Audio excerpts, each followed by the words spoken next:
Hello, everyone. The moment anyone shows the slightest hint of resistance to Putin's expansionist politics, he starts the whole nuclear saber-rattling routine again. Guys, they have been threatening this for years. If you don't believe me, go on Twitter or whatever it's called these days and read posts by Putin's poodle Medvedev. Okay? The dude is like off his head with lemon vodka, and he mentions nuclear weapon use at least 2 or 3 times a week, depending how bad his hangover is. Okay? This is routine. Do they have nuclear weapons? Yes. Are those in the state of readiness that he describes them to be? Doubt it. Does he have people who will actually go and execute a nuclear strike on his behalf? Also questionable. Because at this point, everybody around him knows that given a chance, given the slightest hint of disloyalty, Putin will throw them under the bus or, out of the window or off the balcony. Depends on what's available. So, again, I don't understand why everybody is refusing to use some critical thinking when looking at these threats.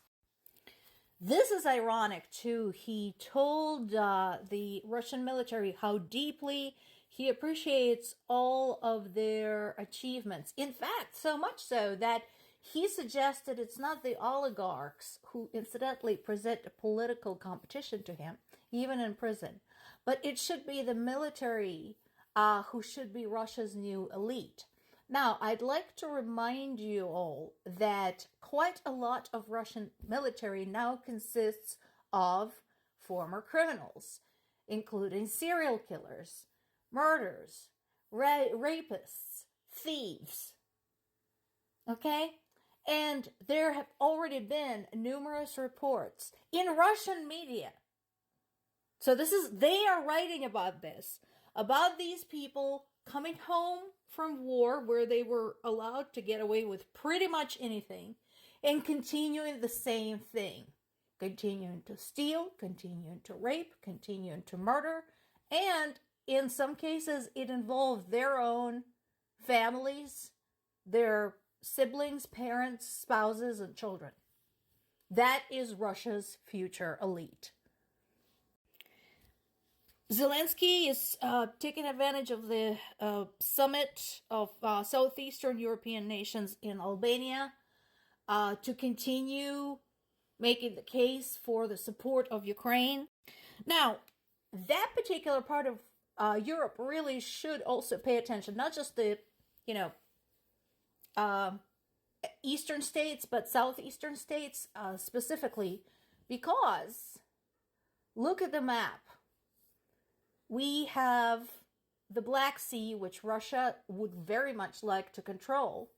We have the Bosphorus, and then, of course, we have a direct route into the Mediterranean. Now, it is possible to create a reasonable defense around the Bosphorus because it is narrow, kind of do the whole Spartan thing, but still, considering what Russia is trying to do and considering the influence it is trying to wield, anything anywhere close to Ukrainian borders, and that does include southeastern part of Europe, should pay attention. Okay, can we do that sometime soon, guys? Can we please? Pretty please? Like, seriously, stop dragging your feet. If anyone, people in Pentagon should understand the implications. This is their bread and butter. They deal with national security. They deal with the state of peace and war all over the world on a daily basis. So, if there's something you can send to Ukraine now, not tomorrow, not in the summer, not in 2025, but now, do it. Another human interest story I wanted to present. This is from Kyiv Independent, so this is news on the ground. When we were talking about the war, we were talking about genocide and the definition of genocide and how UN has chickened out and basically said that, yes, Russians are committing atrocities, but it's not genocide, even though what Russians are doing in Ukraine matches, I think, 5 out of 6